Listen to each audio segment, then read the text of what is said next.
The U.S. is $38 trillion in debt. The debt to GDP ratio is over 120%. Thankfully, rising Democrat star and U.S. Senate candidate Jasmine Crockett has a solution to America's enormous fiscal problems. And the solution is no taxes for black people.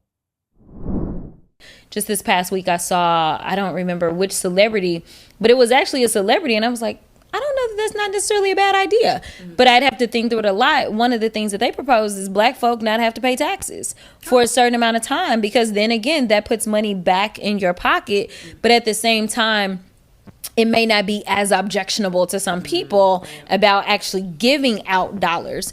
But obviously then you start dealing with the different tax brackets and things like that. And that's one of the reasons that, you know, we argue the reparations make sense, because so many black folk, not only do you owe for the labor that was stolen and killed and all the other things, right? But the fact is, like, we end up being so far behind, right? And so it's like, how do you bring forth people? Exactly. And so it's like, if you do the no tax thing for people that are already, say, struggling and aren't really paying taxes in the first place, it doesn't really, exactly. They may want those checks like they got during COVID. Exactly.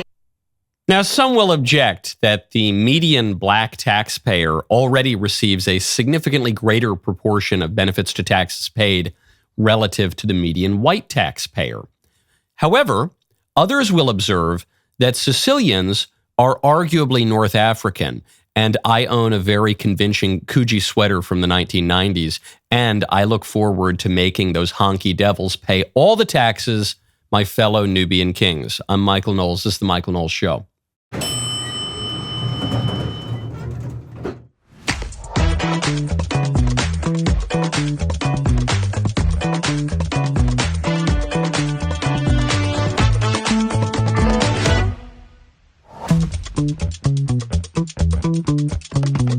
There's a major scandal with the app Wizz, which is apparently Tinder for kids.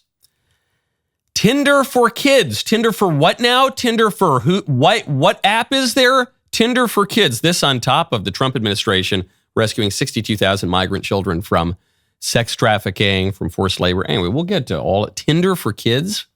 We'll get to that momentarily. First, I want to tell you about Policy Genius. Go to policygenius.com/Knowles. With our show sponsor, Policy Genius, you can give your family a gift that endures. That is the security of life insurance and lasting peace of mind. Nearly half of American adults would face financial hardship within 6 months if they lost their primary income. Policy Genius makes finding life insurance simple, helping you secure real coverage so your loved ones have the financial safety net they need when it matters most. Now listen, if you have been putting off life insurance, now is a great time to sort it out before the year ends. Policy Genius makes the whole thing way less painful than you would think. It's a simple online marketplace where you can compare quotes from all the major insurers in one place completely free. They've got a team of licensed experts who will walk you through everything, answer your questions, deal with all the paperwork, and help you figure out what coverage actually makes sense for you without all the confusing insurance jargon. Folks, do the responsible thing. Make sure you take care of your family. Right now with Policy Genius, real users have gotten 20-year, $2 million policies for just $53 a month. Do not wait until next year. Give your family the gift of security today with Policy Genius. Go to policygenius.com/Knowles to compare life insurance quotes from top companies. See how much you can save. It's policygenius.com/Knowles. Jasmine Crockett. Look, if I can pass, I don't know, the Sicilians, we may all make jokes and everything. There was that famous line from True Romance, but I think the Sicilians still probably count as white, which means that I will still have to pay taxes, which means I oppose this policy. But it is delightful to watch Jasmine Crockett suddenly transform into the black lady Milton Friedman. It's just Miltonia Friedman. Because did you hear her rationale for why the black people shouldn't pay taxes beyond, slavery and oppression, whatever? She says, from an economic perspective, she said, well, if the black people don't pay taxes to the government, then that means there's going to be more money in their pockets, and that's going to help stimulate the economy because those individual taxpayers are actually better at spending their own money than the government is. This is like Reaganomics. This is straight out of the 80s GOP talking points playbook. So I don't know, maybe Jasmine Crockett's going to have a decent shot in that Texas Senate race. She's She's more establishment Republican now than the GOP is. Because the GOP has moved more populist on economics. Here you have Miltonia Fried, but she's going to be talking about the Laffer curve next. You're going to be saying, well, actually, there's a marginal tax rate at which the government actually increases receipts by, okay, all right, that's great. That's great. Love it. Love it. Also, if we're just talking about, who would deserve to pay less in taxes, for whom it would make more sense to pay less in taxes, probably you would say it's the people who pay more into the system than the benefits that they get out of it relatively. Wouldn't that be, and I don't think her argument carries a ton of weight. Now, speaking of African Americans and not paying taxes, Jennifer Welch, another rising star on the left. Jennifer Welch, this podcaster lady who's very provocative and who apparently has relationships with top Democrats all over the country. She has just come out and argued that Elon Musk, the most prominent and the wealthiest African American, Elon Musk, pays no taxes. He's an immigrant who pays no taxes, and yet he's buddies with Trump. It's wild how rural America, like they believe that land, votes, and they don't understand that they're being taxed at a higher rate than somebody like Jeff Bezos or Elon Musk, who I want to remind everybody that's against immigration is a immigrant. I just think it's really important that we remind everybody all the time that Elon Musk is a immigrant that doesn't pay taxes, who is a parasite off the American taxpayer. Okay, Elon Musk is an immigrant. I guess that's true. And he doesn't pay any taxes. He's a parasite on the American taxpayer. He's taken more out than he's putting in. So you hear this canard a lot from the left. They say, well, these rich people, they don't pay any taxes. They don't. Even Warren Buffett, he made a smarter version of the argument. He didn't get caught in that ridiculous lie. But he did say they pay a lower tax rate than their secretaries, which also isn't true. But let's take a look at Elon's taxes, because it is true that some years, based on publicly available data, some years Elon Musk has paid relatively little in taxes. For instance, in 2019 and 2020, he paid less than $100,000 in taxes. So still, $100,000 in taxes is much, much more than most people are paying in taxes. But still, you say, okay, for the richest guy in the world to be paying less than $100,000 in taxes per year, yeah, that is relatively little, right? Now, of course, the reason is that Elon Musk makes most of his money from returns on his investments, because he owns all of these companies. He's not going in and punching a time card. He's not really getting a W-2. He owns some of the biggest companies in the world. And so when the companies do well, he makes more money. When the companies do worse, he makes less money. And some years he's going to make a lot of money. Some years he's going to make less money. So in those 2 years, his tax return showed that it was a relatively less profitable year. Other years, however, let's look at 2021, 2022, 2023, 2024. In those years, Elon Musk paid between $11 and $18 billion in taxes each year. $11 and $18 billion. The median American will pay between $279,000 and $306,000 in taxes over the course of their entire lives.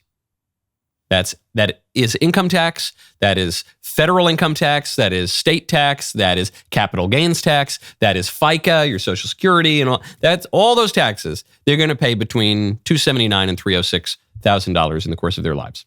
Elon, for 2021, 2, 3, 4, paid between $11 and $18 billion, which means that Elon paid, even using the rosiest numbers for the median American taxpayer, Elon paid in one single year 58,000 times what the median American will pay in taxes over the course of their entire lives.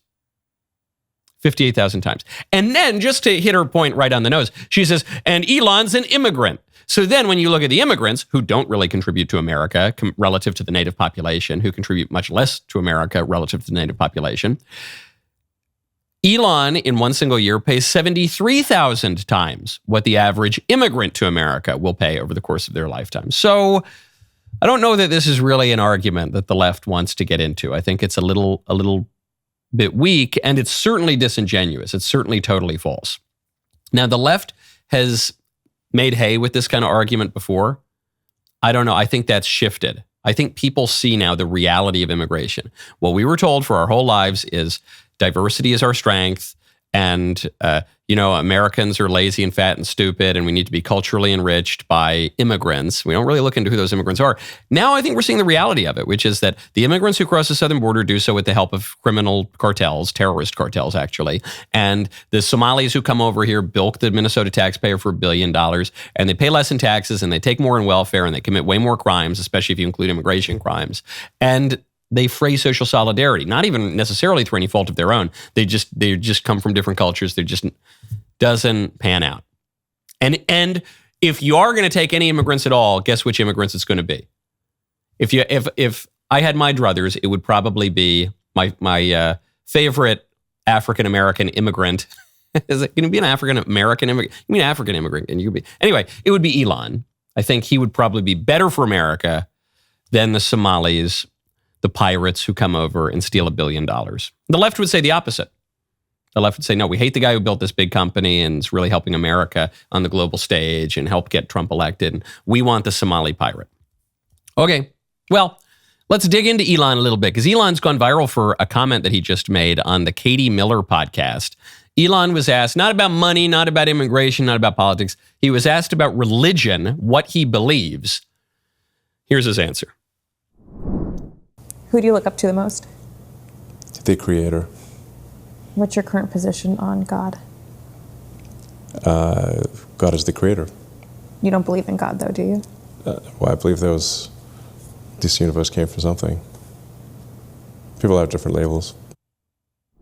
Okay, so a lot of people are really excited by this answer. I guess it's better than nothing. It's better than saying I don't believe in God or I'm some Reddit tier atheist. But I don't love that answer. And I think Elon is super smart, and he's been unbelievably helpful to all of us when it comes to the political order, getting Trump elected, opening up speech for conservatives on social media. The guy, he's right and brilliant about so many things. I think he's paid less attention to religion, to the ultimate questions. And I think these answers, they're not quite there. So we'll get into where he goes wrong. First, though, I want to tell you about Preborn. Go to preborn.com/Knowles. This Christmas season, you could change a life. You could actually change 2 lives. You picture a young woman who just found out she's pregnant, was not expecting it. She's scared. Maybe she doesn't have much support. She's not sure what her options are. That is exactly who our sponsor, Preborn Ministries, is there for. They offer free ultrasounds and counseling to women facing these tough decisions. Sometimes just seeing that ultrasound and talking to someone who cares makes all the difference. If you're looking for a meaningful way to give this year, this might be worth considering. Steve Jobs, Celine Dion, Steph Curry, all unplanned pregnancies. Maybe you were too. Maybe someone you love was. Life has a way of working out differently than we expect. When a woman is facing that difficult decision, Preborn is there to help. When a woman sees her baby's ultrasound at Preborn, everything can change. It doubles the baby's chance at life. That moment often gives her the courage to choose life. This Christmas, $28 can sponsor an ultrasound. Right now, your gift is doubled through a matching grant. To donate, dial pound 250, say keyword baby, or you go to preborn.com/Knowles. It's pound 250, keyword baby, or you go to preborn.com/Knowles. This is an organization that I personally support. I encourage you to give what you can, and you get a great tax deduction for it. Preborn.com/Knowles. Elon's politics. I know the left wants to call him a fascist or something. Elon's politics are classically liberal. Lowercase L, classically liberal. I'm not a liberal. I'm a conservative. But there are plenty of people on the right who say, I'm a conservative because I'm a liberal. I'm a classical liberal. I love the ideas of the Enlightenment. And what Elon is espousing here is Enlightenment deism. He says God is the creator, and that's it. That's not what Christians believe. Christians believe that God is constantly involved in the particular affairs of human beings, that divine providence governs the entire world, and that God intervenes directly into the world, that he actually entered into history through the incarnation, that he established a real church, that he has representatives on earth, that he gave us sacraments, that we can pray to him, that we can have a personal relationship with him. The Enlightenment deist view is the divine clockmaker, the watchmaker, who sets up everything meticulously, perfectly, and then just lets it go and is not involved. In many ways, that view of God is closer to Islam, where the relationship, the gap between a human being and God is unbridgeable. But Christianity, it is bridgeable because God becomes man, because there is the God-man of Jesus Christ who enters into history and who dies for our sins. Major, major difference. That's the view that shaped our whole civilization. Then during the Enlightenment, you had these people say, yeah, well, we don't want all that stuff anymore. We don't want the particularity. We don't want the scandal of the cross. We don't want, Christ. We want Christianity without Christ.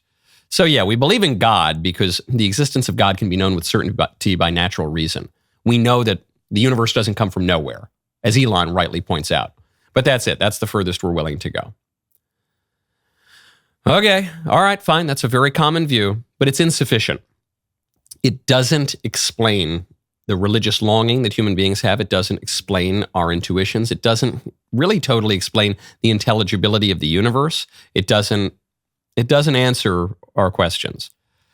We long for more. Elon longs for more. Elon says, he's a kind of a cultural Christian. He doesn't really believe in Christianity. He doesn't really follow Christianity, but he likes Christianity and he wants to believe some of it.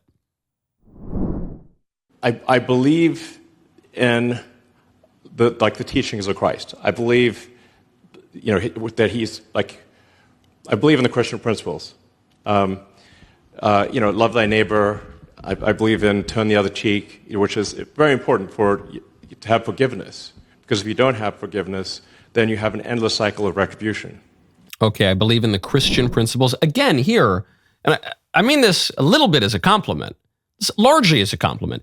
Elon is a kind of a lowercase L liberal. He believes in the principles of the Enlightenment. What he's saying here is something that John Adams said. John Adams, who was one of the more conservative founding fathers, who said the principles of Christianity are the principles on which independence was won. Okay, that's great.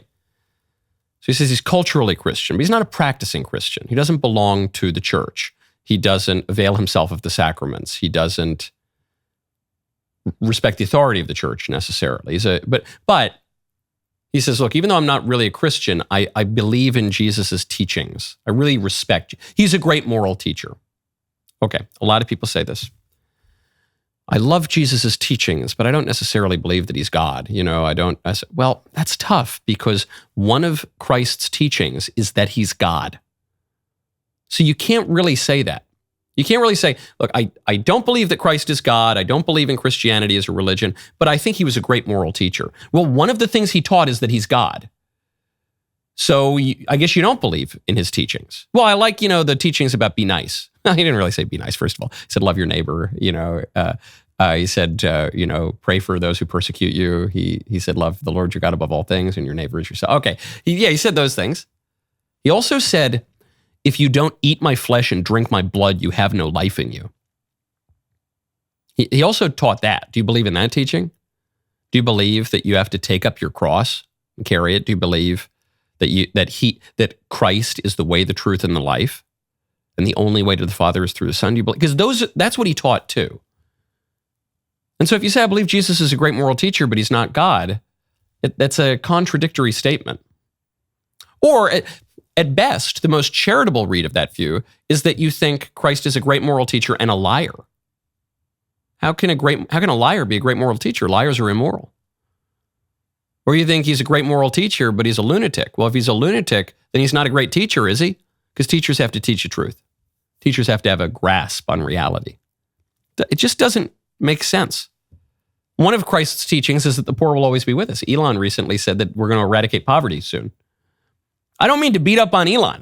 This is a good start. I'm glad. This is great. I love that Elon says, yeah, I believe in a creator. I believe in God, at least as the creator of heaven and earth. That's great. And Elon has been busy thinking about a lot of other things and accomplishing much more than the vast majority of human beings could ever imagine to do in their lifetimes. He's one of the most exceptional people in the history, certainly in modern history. But he hasn't spent enough time thinking about these questions, the eternal questions. And if he has, because he's obviously very intelligent, if he has the instinct to start to follow some of these ideas, he needs to follow them more seriously. He's too smart to be making these kinds of logical errors, which to me just means he's just kind of distracted by other questions. Okay, that's fine. But if we're going to take it seriously, look, this is ultimately what it matters more. It matters more that we go to heaven than that we go to Mars.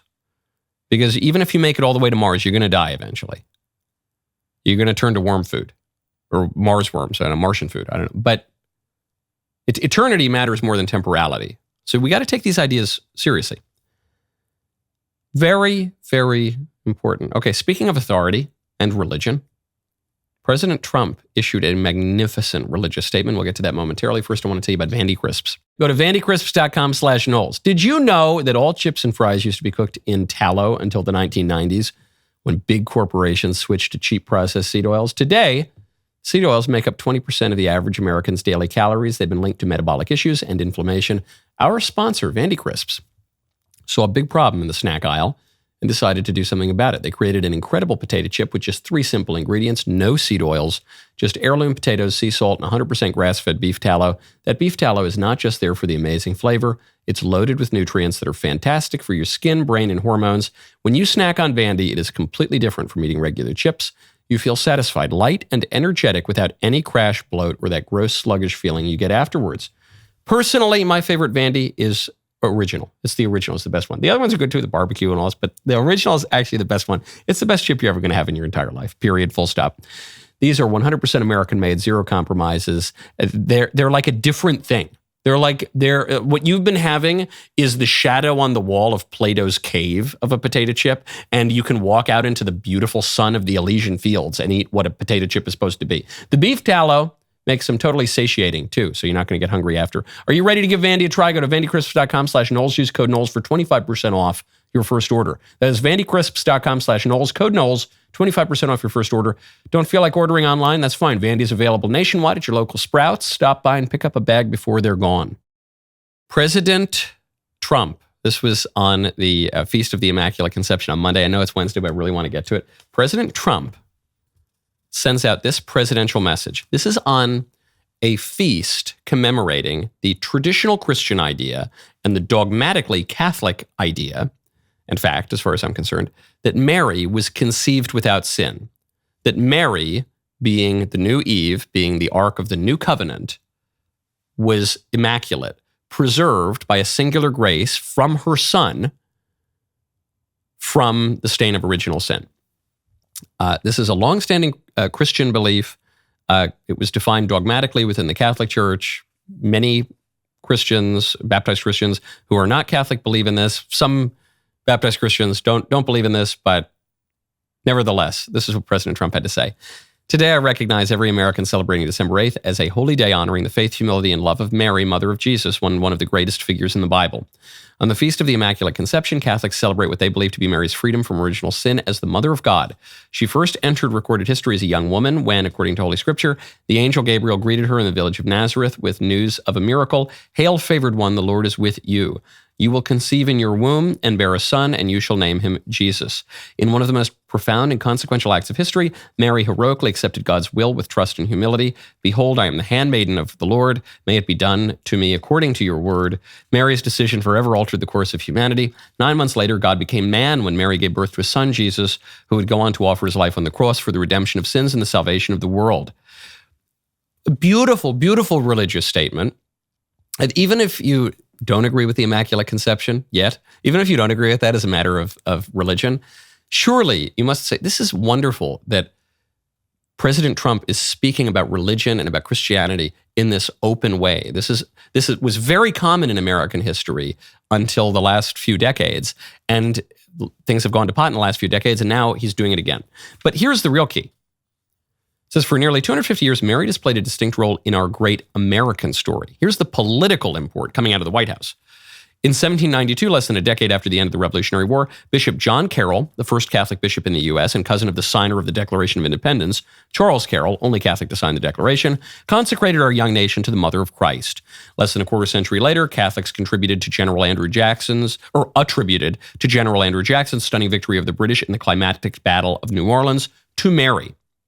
I didn't even know that. Apparently, Catholics believe that Mary's intercession, just as we attribute the victory at the Battle of Lepanto over the Muslims to Mary's intercession, we attribute General Jackson's victory over the British at the Battle of New Orleans. Every year, Catholics celebrate a massive Thanksgiving in New Orleans on this day. American legends like Elizabeth Ann Seton, Francis Xavier Cabrini, Fulton Sheen, who spent their lives glorifying God, had a deep devotion to Mary. Okay, it goes on and on and on. It's so beautiful. Goes on about the role of Mary in Catholicism in the American story. And what I find so delightful about this, other than the fact that I'm a Catholic and I think that's just good, is the way in which history and our telling of history has changed. This is really, really instructive, even if you don't care at all about religion, if you're not Catholic, Christian. 60 years ago, 70, 80 years ago, it would be unthinkable that in the United States of America, there would be a statement this explicitly Catholic coming from the President of the United States. 200, 300 years ago, it would be absolutely preposterous to imagine that the chief executive of the country, outside of Maryland, that the chief executive of the country would be speaking in this Catholic way. Arthur Schlesinger famously said that anti-Catholicism is the deepest prejudice in America. And yet now we're getting this kind of... Why? Why is that happening? Well, I think the weight and force of religious truth is helpful here. But two, let's not forget that around that same time that there was all this anti-Catholicism, you had Alexis de Tocqueville, the greatest analyst of American politics and the American political order. He makes this bold, shocking, audacious prediction that over time America will become Catholic. This Protestant country will become Catholic or atheist, but it will trend in those two directions. Seems preposterous at the time. We've talked about his reasoning for that before, which I find persuasive. It's kind of off-the-wall reasoning, but I think it's persuasive. You're seeing that happen right now.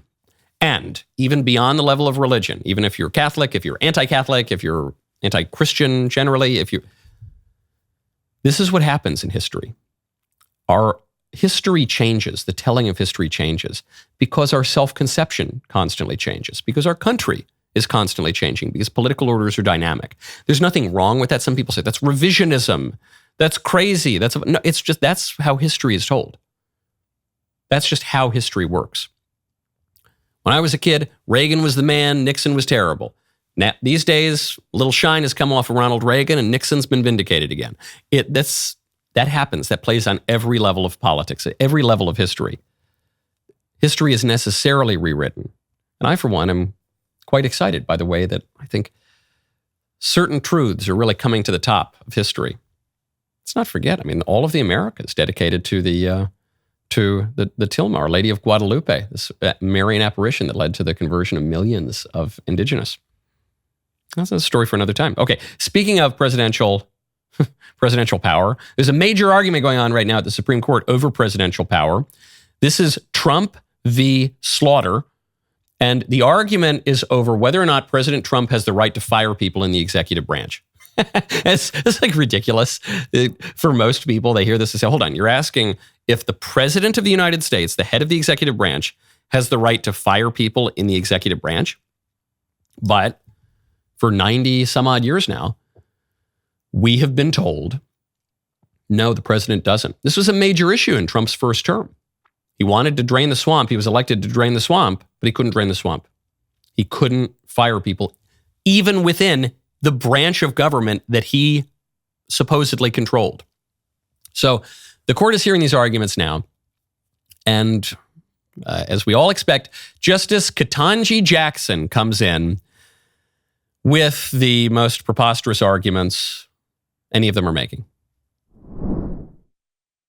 Some issues, some matters, some areas should be handled in this way by nonpartisan experts.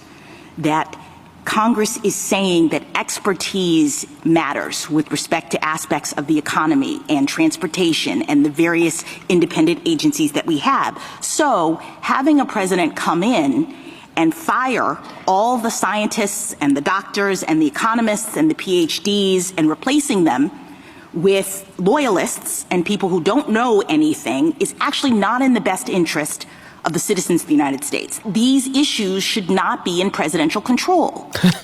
So can you speak to me about the danger of allowing in these various areas the president to actually control the Transportation Board and potentially the Federal Reserve and all these other independent agencies? In these particular areas, we would like to have independence. We don't want the president controlling. Okay, we don't. It's terrible. Could you imagine if the chief executive controlled the executive branch? What would happen? So here you have a Democrat, Ketanji Jackson, a partisan Democrat on the Supreme Court, arguing very, very explicitly against democracy and our mixed regime, which is heavily democratic. In our country, which is supposed to be a self-government, the people elect the president to run the executive branch. And Ketanji Jackson says, well, the guy that the people elect should not be able to fire people within that branch.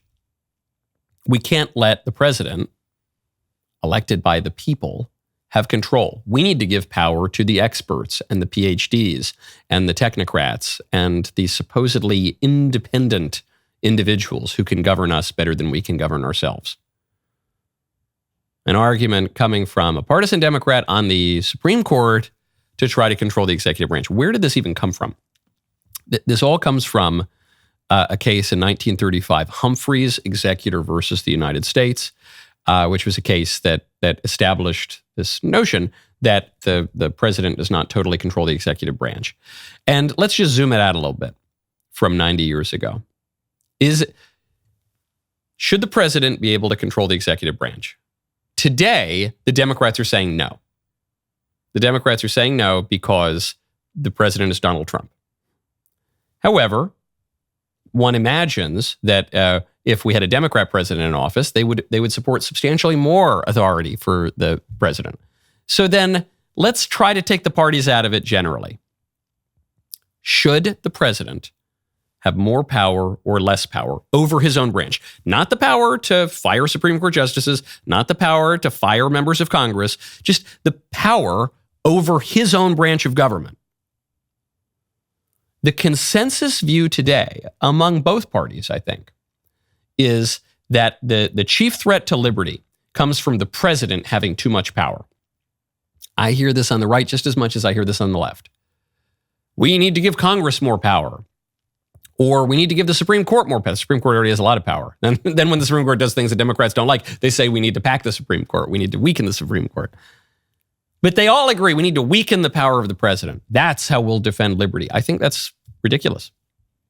I think the reality is the chief threat to liberty within the organization of the federal government comes from the president not having enough power. I think we need much more power in the presidency. I know it might be an unpopular view among some of the, the libertarians or the liberals or maybe the squishy types. But what's the alternative? Congress doesn't want to do anything. Congress doesn't want to do anything. The Republicans control Congress right now, right? They're not doing much of anything at all. In the Senate, they're not doing much of anything at all either. We're not just going to give power back. Congress gave away a lot of that power.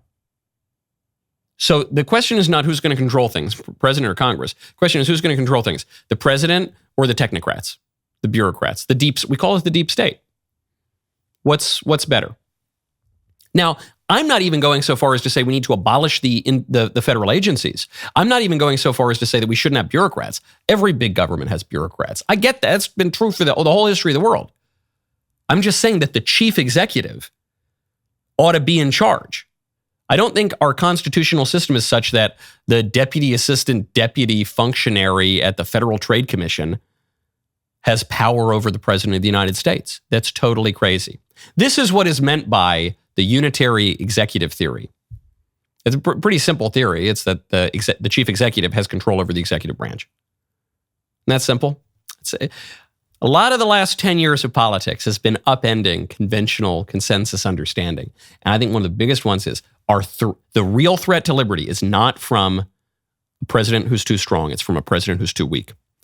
Speaking of President Trump, Marjorie Taylor Greene, once the rock-ribbed ally of President Trump, she and Trump were in a big fight. They were in a big, big fight. She's going on liberal news channels to smack him.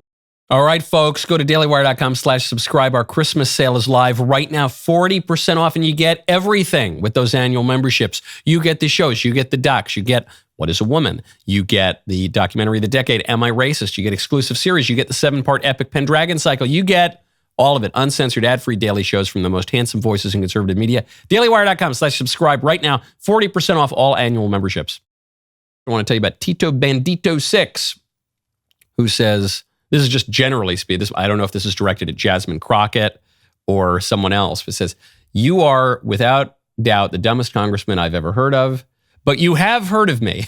Yeah, I love that response. I think that's going to be a theme of the Jasmine Crockett for Senate campaign. Yeah, you're making fun of me for saying some dumb thing, but guess what? You're talking about me. And you know what? The only thing worse than being talked about is not being talked about. Okay, before we get to MTG fighting with President Trump, in this episode of Michael and I sit down with former high-end male escort Sean Deering, who reveals how Sean Diddy Combs personally hired him for illicit nights with Diddy's girlfriends long before the raids, the lawsuits, the Netflix docs exploded into public view. From lavish hotel suites to the unspoken rules of the ultra-rich, Sean unpacks the dark side of fame, power, and the sex-for-hire underworld that fueled it all. Check out this teaser.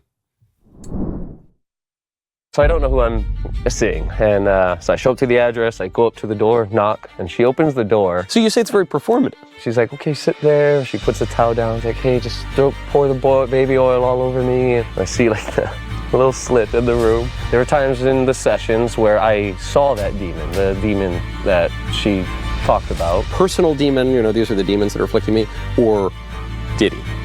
Yeah, Diddy. You actually did this stuff.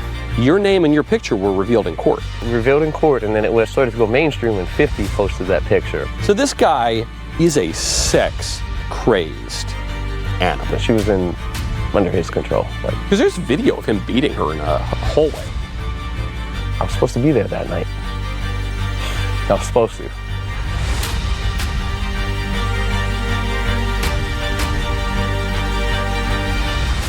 Watch a full uncensored episode right now on the Michael Knowles YouTube channel. For the ad-free version with extra footage they won't let us post anywhere else, subscribe to Daily Wire Plus. Marjorie Taylor Greene smacking Trump. Here she is on CNN. To be precise, in addition to what we just heard there, President Trump posted yesterday that you are, quote, and I'm quoting him now, not America first or MAGA, and your, quote, new views are those of a very dumb person. That's the President of the United States speaking about you. What's your response to these latest attacks? Well, actually, Wolf, I feel very sorry for President Trump. I genuinely do. It has to be a hard place for someone that is constantly so hateful and puts so much vitriol, name calling, and really tells lies about people in order to try to get his way or win some kind of fight. And I think that's exactly what's wrong in America today. That's what's wrong in this toxic political environment that has ripped our country apart. And I personally think that that's poor leadership from a president. It's a very bad demeanor, and Americans are very tired of it. Whoa, she's going for the jugular. MTG is going for the jugular on CNN. Now, in Marjorie Taylor Greene's defense, Trump's smacking her too. So she's in a political fight and she's smacking him back. And maybe she smacked a little bit first. It was perceived that way by the White House. And then Trump smacks her and they're just going back and forth. Okay. Still, she says he's a liar. He's full of hatred and vitriol. He's a bad leader. He's tearing this country apart. This raises a lot of questions. Was he not doing that 6 months ago? You guys were chummy 6 months ago. He was a totally different person then. He's only started lying and being hateful and vitriolic and tearing the country apart. Now, that's kind of a hard claim to make, that he's just turned on a dime. The only big change, of course, is in this relationship. You guys used to be allies, now you're enemies. You used to go on, Fox News, and now you're going on CNN. What is the change here? It is a reminder. Regardless of what you think about Trump or MTG, this is just a reminder about politics. Politics is about people. It is a people business. We sometimes think that politics is primarily about ideology or even just ideas or policy. It's not. Those things are involved, we hope, if you have a functioning polity. But what politics is primarily about is people, because politics is just how we all live together in community. And the lawmaking, law enforcement, the law is an ordinance of reason for the common good by him who has care of the community and promulgated. It's for the common good of people. It's how we all get along. MTG used to be on one team. When she was on that team, she went on certain news networks and she said certain things about certain people. when she was booted off the team, or when she chose to leave the team, or however it happened, everything shifted. Now she's going to go on different news networks. And you know what? She's going to say different things about those same people that she was saying 6 months ago. And that's just how it works. That's just how it works. I'm even reserving moral judgment here. That's just what politics is. Liz Cheney could vote with Trump 95% of the time. But on the crucial matters, when it really, really, really mattered, Liz Cheney was on the wrong side of it. And this created a very tough relationship with Donald Trump. And so Liz Cheney, the daughter of Dick Cheney, once thought of by Democrats as Darth Vader, Liz Cheney she's just a Democrat now. She just is, in every practical sense, she's a Democrat. It doesn't matter that she voted with Trump 95% of the time. That's what's happening here. And it's not just MTG. This happens all the time. And it brings me back to Charlie. Brings me back to our pal Charlie Kirk. Because people always talk about Charlie's contributions to American politics. Oh, the debates were so good. Oh, the podcast was so good. Oh, the books. I love his books. Oh, this, oh, that, oh, this, oh, that. Oh, the campus chapters. Yeah, all of that stuff was really cool. He was really good at all of it. His chief contribution was in keeping the team together. That was Charlie's chief contribution. He did it better than anyone. Frankly, including President Trump, who's very good at it too. Charlie knew how to keep people within a coalition, people who hated each other and who still hate each other. And he knew how to make them all play nice with each other. And he hosted them at his big events, which were the events to go to. We've got America Fest coming up now. He knew who to keep out. He knew who wasn't going to work in the coalition, who wasn't valuable enough to bring in, with whom we shouldn't compromise. He knew, and he just managed that beautifully. And that is sorely lacking right now. We need figures on the right. I'm not even saying most of them. Certain of them can beat each other up. And for some people, maybe that's their role, to just fight and punch and pummel and vie for one faction to have more power than the other. I grant that for some people, that's their role. What is sorely lacking right now, because of the assassination of Charlie Kirk, what is lacking is the people who can keep the coalition together, who can keep the team together to achieve political results, because the winners make policy and the losers go home. And so there's always going to be sniping and arguing and hostility, and you need that. You need a reasonable degree of that. You also need the peacemakers. And we don't have very many of those right now in the conservative movement.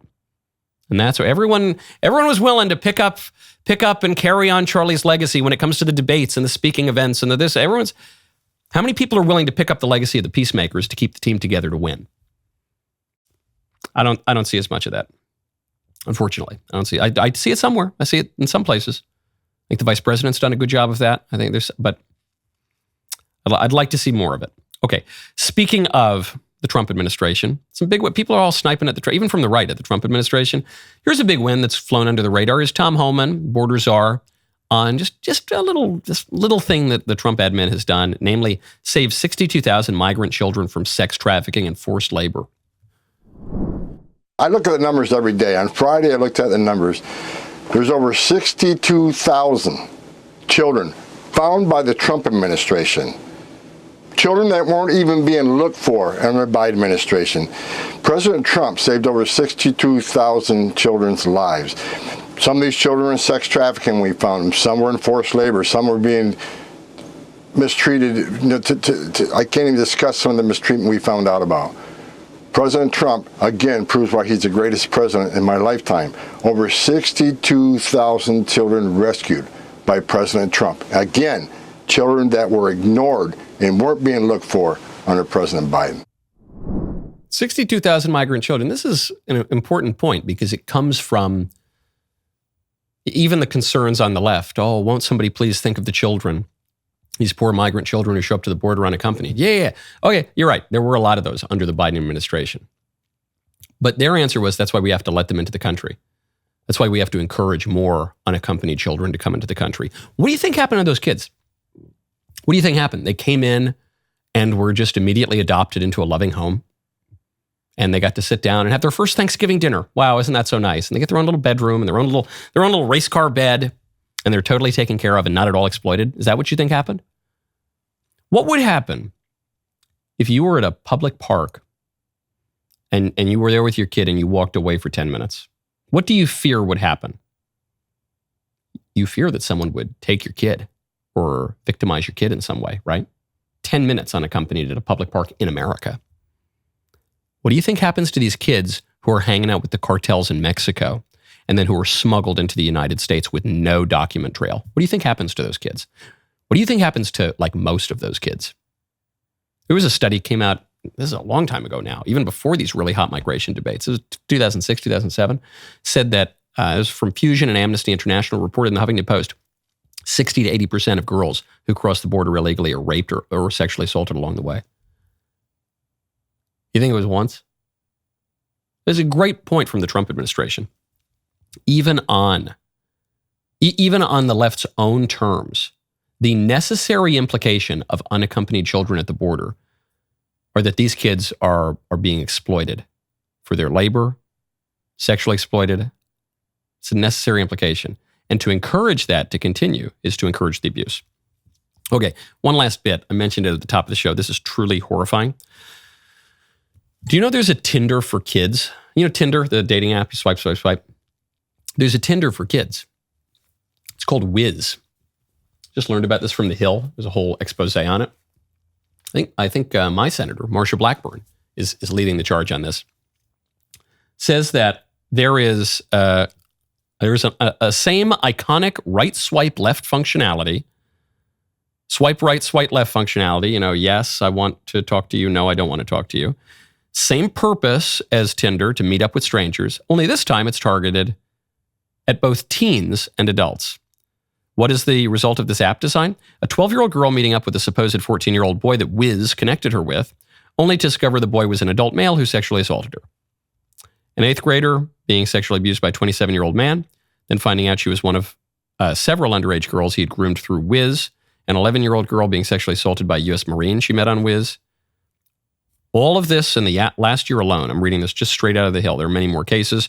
When the National Center on Sexual Exploitation shared the story, Wizz reached out to us saying the New York Post's claims were false and that the 52-year-old's account was never approved. So what do? We tested the app ourselves, and our 28-year-old adult employee was easily able to create an account as a 16-year-old girl.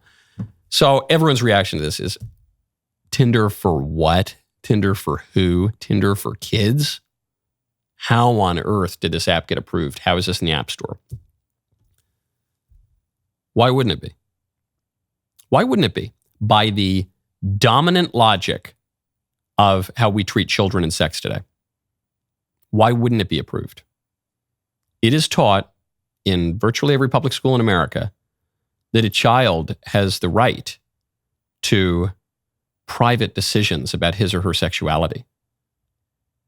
We told kindergartners that they could pick their own sex, and the teachers would hide it from their parents, that they had an individual right to their own sexual identity, sexual expression, dating. What does it mean? To say that a child has some right to identify as lesbian or gay is to say that a child has a right to date privately outside the guardrails and supervision of the kid's parents.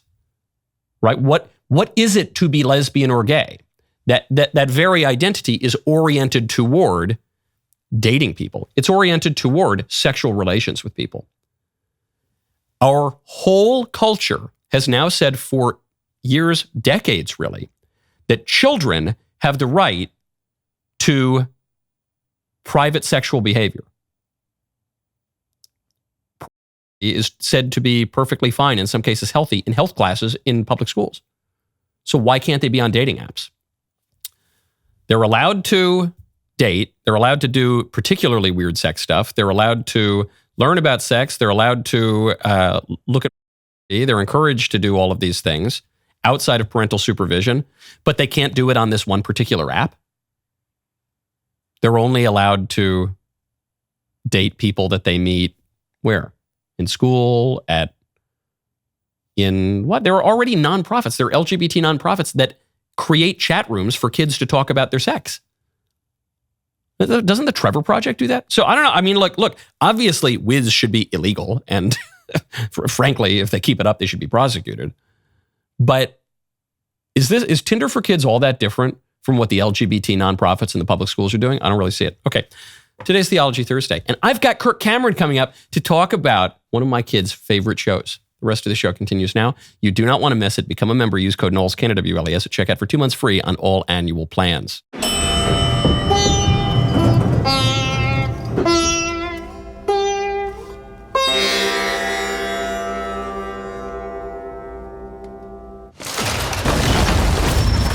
All of this is an illusion, an echo of a voice that has died. And soon that echo will cease.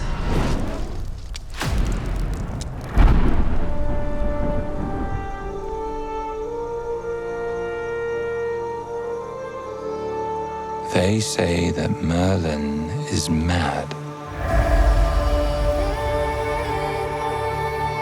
They say he was a king in David, the son of a princess of lost Atlantis. They say the future and the past are known to him, that the fire and the wind tell him their secrets, that the magic of the hill folk and druids come forth at his easy command. They say he slew hundreds, do you hear? That the world burned and trembled at his wrath. The Merlin died long before you and I were born. Merlin Emrys has returned to the land of the living. Vortigern is gone. Rome is gone. The Saxon is here. Saxon Hengist has assembled the greatest war host ever seen in the Island of the Mighty. And before the summer is through, he means to take the throne. And he will have it. If we are too busy squabbling amongst ourselves to take up arms against him, here is your hope. A king will arise to hold all Britain in his hand. A high king who will be the wonder of the world. You. To a future of peace. There'll be no peace in these lands till we are all dust. Men of the Island of the Mighty, you stand together. You stand as Britons. You stand as one. Great darkness is falling upon this land. These brothers are our only hope to stand against it. Not our only hope. They say Merlin slew 70 men with his own hands. At Cathay, he slew 500. No man is capable of such a thing. No mortal man.